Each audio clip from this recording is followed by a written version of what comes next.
Welcome to day 72 of our one-year Bible reading plan. Today, we're reading Numbers 34 to 36, where God establishes the boundaries of the Promised Land and cities of refuge, and Mark 15 verses 21 to 47, where Jesus is crucified and buried. Let's dive in. Numbers chapter 34. The Lord said to Moses, "Command the Israelites and say to them, when you enter Canaan, the land that will be allotted to you as an inheritance is to have these boundaries.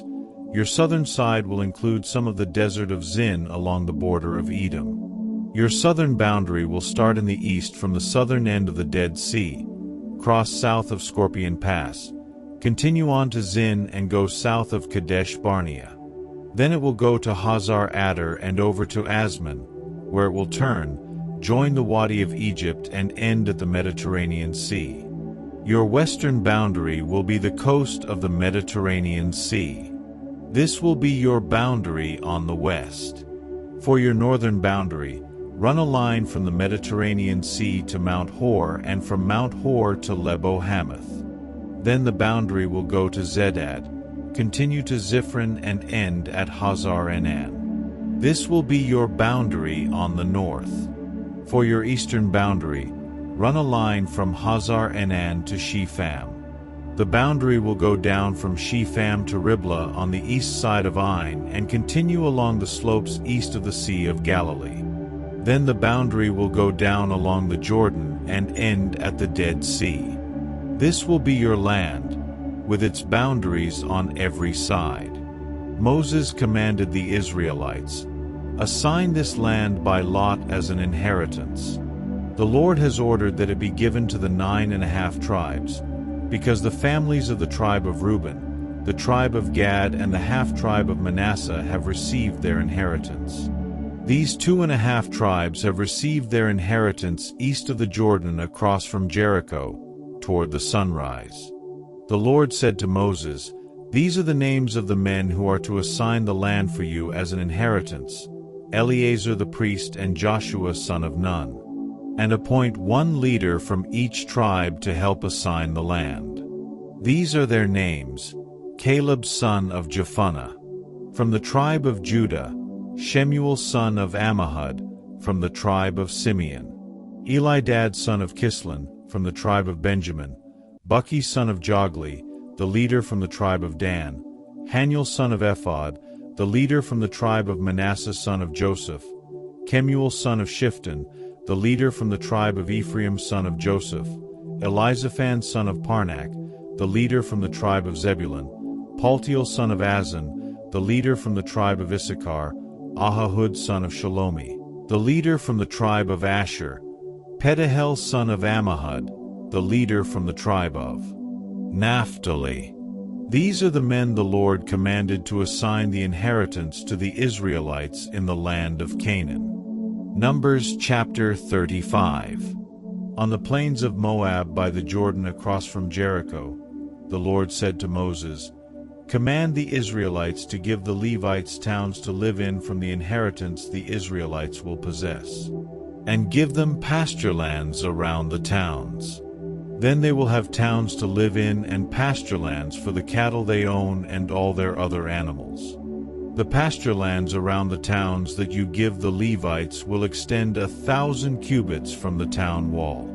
Outside the town, measure 2,000 cubits on the east side, 2,000 on the south side, 2,000 on the west and 2,000 on the north, with the town in the center. They will have this area as pasture land for the towns. 6 of the towns you give the Levites will be cities of refuge, to which a person who has killed someone may flee. In addition, give them 42 other towns. In all you must give the Levites 48 towns, together with their pasture lands. The towns you give the Levites from the land the Israelites possess are to be given in proportion to the inheritance of each tribe. Take many towns from a tribe that has many, but few from one that has few." Then the Lord said to Moses, "Speak to the Israelites and say to them, when you cross the Jordan into Canaan, select some towns to be your cities of refuge, to which a person who has killed someone accidentally may flee. They will be places of refuge from the avenger, so that anyone accused of murder may not die before they stand trial before the assembly. These 6 towns you give will be your cities of refuge. Give 3 on this side of the Jordan and 3 in Canaan as cities of refuge. These 6 towns will be a place of refuge for Israelites and for foreigners residing among them, so that anyone who has killed another accidentally can flee there. If anyone strikes someone a fatal blow with an iron object, that person is a murderer. The murderer is to be put to death. Or if anyone is holding a stone and strikes someone a fatal blow with it, that person is a murderer. The murderer is to be put to death.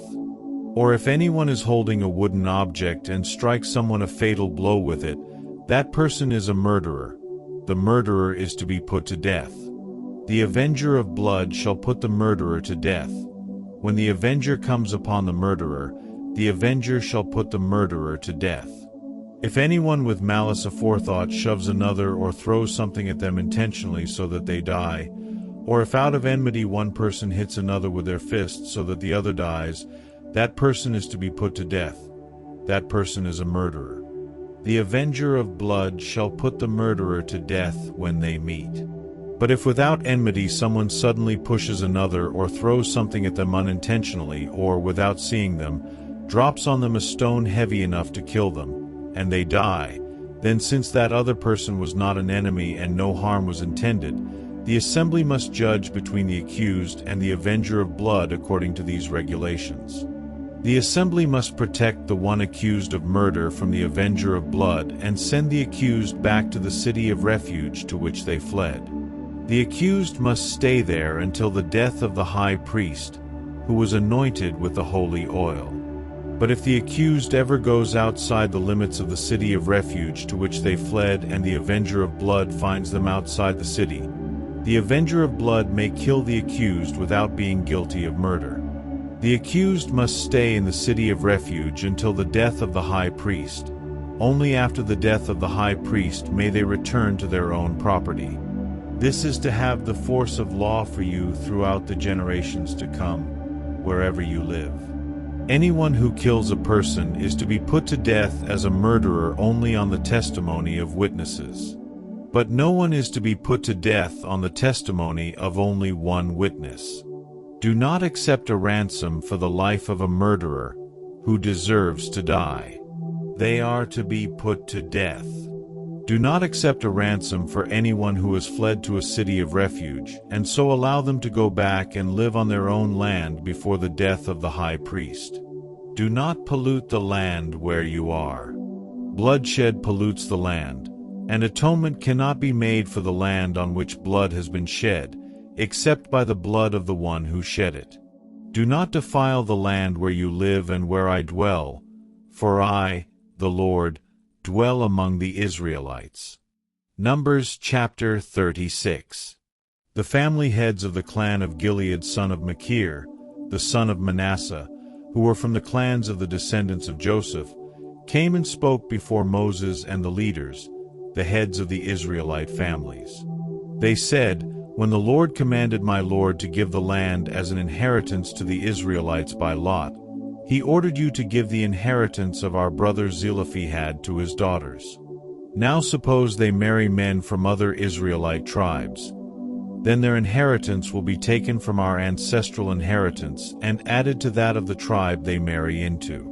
And so part of the inheritance allotted to us will be taken away. When the year of Jubilee for the Israelites comes, their inheritance will be added to that of the tribe into which they marry, and their property will be taken from the tribal inheritance of our ancestors." Then at the Lord's command Moses gave this order to the Israelites: "What the tribe of the descendants of Joseph is saying is right. This is what the Lord commands for Zelophehad's daughters. They may marry anyone they please as long as they marry within their father's tribal clan. No inheritance in Israel is to pass from one tribe to another, for every Israelite shall keep the tribal inheritance of their ancestors. Every daughter who inherits land in any Israelite tribe must marry someone in her father's tribal clan, so that every Israelite will possess the inheritance of their ancestors. No inheritance may pass from one tribe to another, for each Israelite tribe is to keep the land it inherits. So Zelophehad's daughters did as the Lord commanded Moses. Zelophehad's daughters, Mahlah, Tirzah, Hoglah, Milcah, and Noah, married their cousins on their father's side. They married within the clans of the descendants of Manasseh son of Joseph, and their inheritance remained in their father's tribe and clan. These are the commands and regulations the Lord gave through Moses to the Israelites on the plains of Moab by the Jordan across from Jericho. Mark chapter 15, 21-47. A certain man from Cyrene, Simon, the father of Alexander and Rufus, was passing by on his way in from the country, and they forced him to carry the cross. They brought Jesus to the place called Golgotha, which means the place of the skull. Then they offered him wine mixed with myrrh, but he did not take it, and they crucified him. Dividing up his clothes, they cast lots to see what each would get. It was 9 in the morning when they crucified him. The written notice of the charge against him read, "The King of the Jews." They crucified 2 rebels with him, one on his right and one on his left. Those who passed by hurled insults at him, shaking their heads and saying, "So, you who are going to destroy the temple and build it in 3 days, come down from the cross and save yourself." In the same way the chief priests and the teachers of the law mocked him among themselves. "He saved others," they said, "but he can't save himself. Let this Messiah, this King of Israel, come down now from the cross, that we may see and believe." Those crucified with him also heaped insults on him. At noon, darkness came over the whole land until 3 in the afternoon. And at 3 in the afternoon Jesus cried out in a loud voice, "Eloi, Eloi, lema sabachthani?" which means, my God, why have you forsaken me?" When some of those standing near heard this, they said, "Listen, he's calling Elijah." Someone ran, filled a sponge with wine vinegar, put it on a staff, and offered it to Jesus to drink. "Now leave him alone. Let's see if Elijah comes to take him down," he said. With a loud cry, Jesus breathed his last. The curtain of the temple was torn in 2 from top to bottom. And when the centurion, who stood there in front of Jesus, saw how he died, he said, "Surely this man was the Son of God." Some women were watching from a distance. Among them were Mary Magdalene, Mary the mother of James the younger and of Joseph, and Salome. In Galilee these women had followed him and cared for his needs. Many other women who had come up with him to Jerusalem were also there. It was preparation day, that is, the day before the Sabbath. So as evening approached, Joseph of Arimathea, a prominent member of the council, who was himself waiting for the kingdom of God, went boldly to Pilate and asked for Jesus' body. Pilate was surprised to hear that he was already dead. Summoning the centurion, he asked him if Jesus had already died. When he learned from the centurion that it was so, he gave the body to Joseph. So Joseph bought some linen cloth, took down the body, wrapped it in the linen, and placed it in a tomb cut out of rock. Then he rolled a stone against the entrance of the tomb. Mary Magdalene and Mary, the mother of Joseph, saw where he was laid. Thank you for joining today's Bible reading. What stood out to you? Let's reflect on God's faithfulness in Numbers and Jesus' sacrifice in Mark. Don't forget to like, share, and subscribe for more daily Bible readings. See you tomorrow.